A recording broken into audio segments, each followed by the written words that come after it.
Welcome to another exciting episode of the Business of Digital podcast, featuring your hosts, Matt Siltala and Dave Rohr.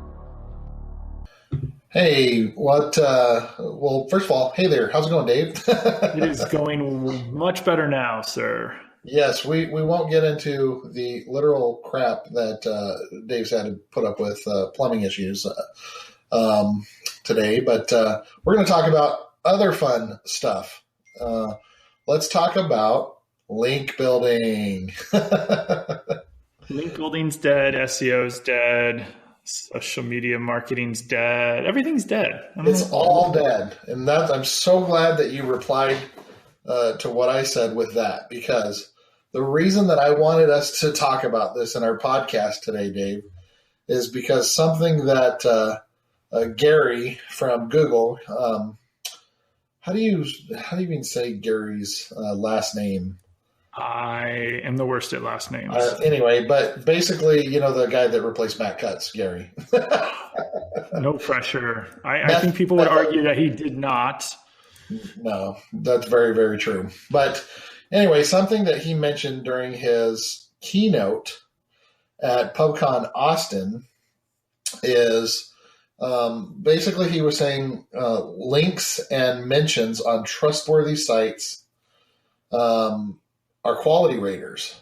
Okay, so that's what a Googler, the Gary, the Googler, mentioned. And so I kind of just jokingly tweeted out, hey, does that mean link building is not dead?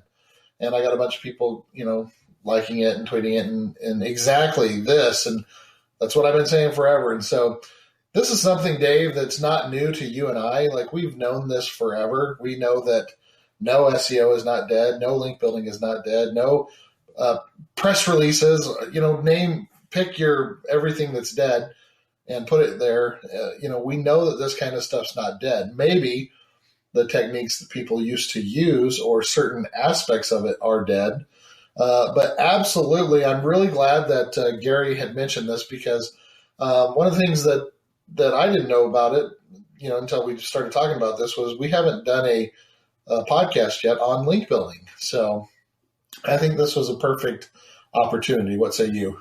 Yes. Yeah, I can't believe that we haven't done one just on link building. I know we've talked about link building. Oh, yeah, for sure. But not just about links. So what I wanted to do was kind of jump into, this part of what I feel like Gary is getting to, because absolutely where I would agree with people that certain aspects of link building are dead. I mean, let's name off all the stuff that we know that is bad that can get you in trouble.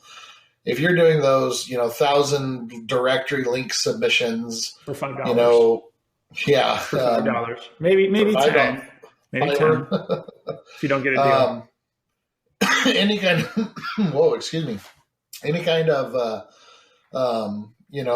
guest blogging network or known network, any kind of link triangle, link wheel type deal. These kind of things are continuing. And some people will say, well, I do X, Y, and Z, and it's just a matter of time before, if you're doing one of those kind of techniques, to game the system specifically, that it's going to be found out. Okay. And so that's not the kind of links and mentions that he's talking about. He's talking about the quality type. Let's say that I create a piece of content that is, perfect for, let's say, Wired. Let's say that I happen to know someone that is an editor or whatever there, and I share with them a visual piece of content that I created that goes right along with a story that they have, and I share that with them, and they end up using that image, and they link to me, and they give me a mention, and they give me a shout out, whatever it might be. That is a wonderful example of a link that's been built. Okay. And now, whether you want to call it link building, outreach, whatever, I don't care. All I know is that link, that type of a link, and that type of a mention is going to be good for me. And so, I don't know, thoughts? Yeah, it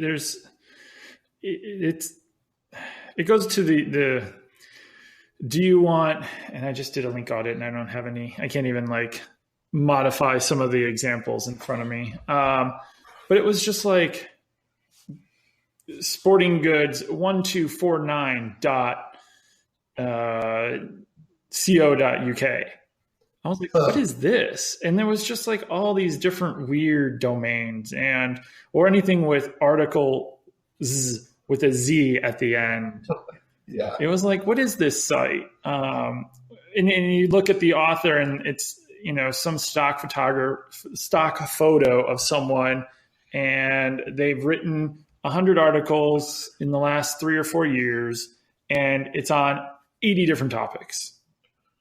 And you're like, what is this website? Yeah, that's the junk.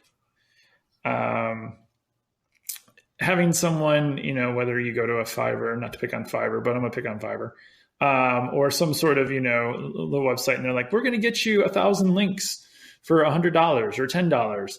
And it's like, you start looking at the links and they're like, well, we uploaded this PDF to Dropbox and we linked to it from this other website, free internet marketing articles net. And we linked to it. Not to mention the first blaring red flag should be that you're going to get 200 links for like $10. I mean, that should be first obvious red flag, but go on. Yeah. Good luck with that. If you can get those and they're real, let me know. I can get you lots of customers. But if it's too good to be true, just like we've always said, it's going to be garbage. One of the ways that I always measure, is it a valid and good site? Does it make sense for your topic to be talked about there? As I was just reviewing this link audit recently, they were like, well, these are bad links. These are bad links. We want to disavow them. I'm like, they're not bad links. They're just not contextually relevant to you. And at some point, someone had done some, low-hanging fruit, bad link building for them. And had just gone and created 50 profiles on all sorts of different websites. So, well, I'm kind of glad that you had mentioned that part of it, because it got me thinking a lot about just different aspects of it. So, like, for example, one of the things that was talked about at PubCon as well was just the overuse that SEOs tend to do certain things. Like, for example, scholarship links. Okay. Scholarship links in general are not bad, okay, if it's legit. Not to mention, if you go beyond the whole thinking of, hey, here's a link that's on a .edu website in their scholarship page. Now, if it's something, like we've had one for many years for one of our mattress companies, and it's tied to veterans specifically. It's tied to what we call the Mark A. Forster Foundation, a friend of one of our owners that was killed in Afghanistan and, on duty. And it gets picked up by all kinds of VA places, all kinds of news outlets, people, there's news stories that are written about it, and what a great cause and this and that. And so anyway, like there's the real side of it. Okay. And obviously, there's that bad side of it as well, but our whole point here is whether it's scholarship links, whether it's links in Forbes, because you can get some really good links in Forbes, you get some trash links in Forbes. Whatever, pick your platform. There's right ways to go about it and wrong ways to go about it. And I think that's kind of the message that I wanted to get across. And that's I'm sure Google is telling you not to try to game them. Well, yeah, exactly. Don't even try it. Which I strongly advise you not to. But again, like we just talked about another recently, depending on your tolerance for risk, there is some risk reward there. I think over the years, if you talk to some Black Hat people, that reward time period, it keeps shrinking. But, you can go out in there and do some shady stuff and get away with it, depending on your vertical, maybe even longer. But yeah. If you're fine burning and churning domains and brands and websites, then, go for it. But most of the companies I have and work with, I'm Same with us. They've been around 15, 20 years and spent, they do TV commercials and radio commercials, and, they have all this collateral and branding, just to get 5 links really cheap, to move up one spot or a couple spots isn't worth all of that rebranding they would have to do. Like just short-term gain for that long-term kind of headaches, doesn't make sense. Yeah. What are your thoughts on, I'm sure you get these too. I'm just curious, but you get those emails that say, hey, I noticed that this website is a broken link, and then they continue to email you back and email you again and again and again. What do you think of that strategy that people use with the whole broken link it works. technique? I mean, I know some link builders that it still works. I think it depends on the website you're going for. And how you go about it, maybe? Yeah, don't email. Gotcha. I think Barry or someone just got over at SE Roundtable, or someone like at Search Engine Land, or someone emailed someone, and it was like, or Matt Cutts, I think, has gotten one before too. And I think he blogged about it years ago. Oh yeah. Like they were doing broken. I'm like, really? And I think everyone kind of just was like, oh, this is what makes us look like goofballs. Well, and that's also funny too, because it reminded me of, when earlier you were mentioning like disavowing links and stuff like that. Like sometimes I wonder, do these companies and do these SEOs or these so-called SEOs that do this kind of stuff, do they actually know what they're doing? Because I remember Danny Sullivan posting about how he got an email from someone asking if they could remove a link from Search Engine Land. Search Engine Land. You got a link on Search Engine Land, people. Like if you're asking Search Engine Land to remove you, then oh my gosh, like what other kind of stupid stuff are you doing? Yeah, I want that link from Wall Street Journal and the Tribune. And what is this Wikipedia link? We don't want this.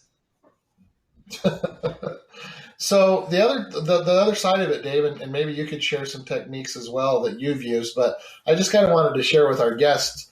Because we're talking about, hey, link building is okay to do, and we've talked about some of the stupid stuff and some of the okay stuff, but I'm going to give specific examples. Like how we do it at Avalanche is, we have an outreach team, obviously. I want those. And there's so, side note, if anyone needs help with it, we can help for sure. But if you're wanting to do it yourself, I'm just kind of giving you guys the heads up of how we go about it. So the easiest way is to work with one of these editors beforehand, okay? So let's say that someone that continues to write for Wired or E! Ink or Forbes, wherever. Just pick, Mashable. Pick your top, I wish I could get a link in this. Find the editor, strike up a relationship with them, find them on Twitter, figure out some way to email them, DM them, get a hold of them somehow, and say, I noticed that you write a lot about this specific topic. We have some incredible visuals that could go along with this, or we could even create something that could go along with your next topic. We'd love to work with you and maybe see if there's a way that, we could make each other's content better. So when you're already, and again, there might be other publications where, whether it's health and beauty or fitness or food or whatever it might be. I mean, pick your top tier type links or goals that you have for links with those kind of sites, and then reach out to those people, whether it be on social media, whether it be on LinkedIn, or just trying to figure out how to get a hold of them. But you have that, you start some kind of a relationship with them ahead of time. BuzzSumo could be a great place for research as well. Meltwater is another tool, and we can drop links to these in our episode. But basically, my point here with this technique is let's have a relationship with them at first, and then you don't have to cold call, so to speak, to get that link. You're already working with them, and they're probably going to include it in their article if they like the visual or like what you've done for them. And again, this is just, one of our techniques because we're a visual company. We create a lot of the visual assets, and so it works really well. And then we get those links pointing back to us or our clients. And so think of it that way, where if you have that relationship, or even if you don't have that visual ability, let's say that you have access to some proprietary data that would go really well that you could share and talk with an editor about, hey, giving us a link for reference for using this data or whatever it might be. Just something like that. where it's not just one of those cold call, would you link to type situations. Does that make sense, Dave? When I worked at a payroll company, we had some proprietary data. So we would try to put it out before ADP's job numbers every month. And we would actually, boom, there you go. There was some people that would write about it that we would give it to them right away. Like as soon as it was published, we would ping them an email and say, hey, awesome. It's up, And your experience with that is probably like what I was going to get to as well, is it gets on one of those type of sites and then tons of other places. Like when I get something on Mashable, it's almost guaranteed that TechCrunch or Wire, and we had a couple of people that would write about it every month and include it in their stuff. And we would reach out to them, and then we kept looking for people like them at other publications. And that was kind of the goal, was to get, that kind of stuff. And you don't just have to look at newspaper type magazines or like the Forbes and Inks and stuff, but look at different groups, magazines, anything that is published online, offline, that covers your industry. And I'm really glad that you mentioned that, because I have been a little heavy on the top tier examples, but sometimes even that simple local, whatever, that local reference can mean day and night difference into you ranking on the first page or not. Patch.com, so very good point. Or any of your local kind of newspapers and stuff. I mean, especially if you're a local market and you want to get picked up, or just some local awareness. I mean, it takes a little bit of your time, and you can help them out. Or if you always have events going on, help out and work with different groups and suggest groups, or, help them organize stuff. And then make sure that, if you are having your own events, make sure you add it to that list. And you make sure that your events are getting promoted for free by someone else. Yeah, and so the thing again that I really wanted us to talk about here is just helping people understand that, like anything, if I was doing SEO the same way that I was doing it back in 1998, or if I was doing link building the same way I was doing it back in 2003, none of that is going to work, or none of that is going to be a good strategy for now. It's, you have to continue to evolve, and you have to continue to figure out how things work, the right way. And again, whether you like it or not, you had mentioned, you could play that game, and when you get caught, you get caught. But if you're in an industry or a vertical where you can't play that game, you got to play by Google's rules. You got to do it the right way. And right now, these are the right ways. And that's the reason why I loved what Gary shared, because it said, hey, look, these are things that we do look at for the quality radar, and that, directly tied to rankings and things like that. So those would be just some of my final thoughts on the subject. Yep, I agree. What are your final thoughts on it, Dave? There's a right way and a wrong way, and it's just think more about doing it as marketing and not just for the links. And I think most people will make the right decisions and go down the right road. At least I would hope so. Or do it for awareness, and do it to try to get in front of people, and not just for a link from some website that, if you were to look it up in SEMrush or Alexa or SimilarWeb or any type of system, it's like, what is this site? I've never heard of this. No one's ever linked to this site. That's the type of stuff that if you get 10,000 links from there, I'd rather get one link from a good place than, well, maybe not 10,000. Let me rephrase that. If you were to get many links from those kind of crappy sites, or just low quality or suspect type sites, I would prefer one good link that is probably going to get me in front of, especially if you sell something that's 3,000, 5,000. If you're selling a car or something that's in $30,000 to $50,000, you don't need lots of links, just like you don't need lots of visitors. You just need the good links to get you in front of and get your brand, right, mentioned in front of the right people that might buy from you. So if there's people on that website that might be your audience, that's where you want links from.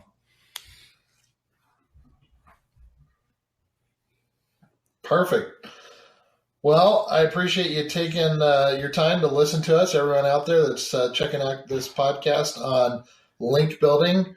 Hopefully we'll be able to do quite a few more on the topic as the weeks roll on. But for Dave Rohr with Northside Metrics, I'm Matt Siltel with Avalanche Media, and we thank you for joining us on our podcast today. Have a good one, guys. Bye.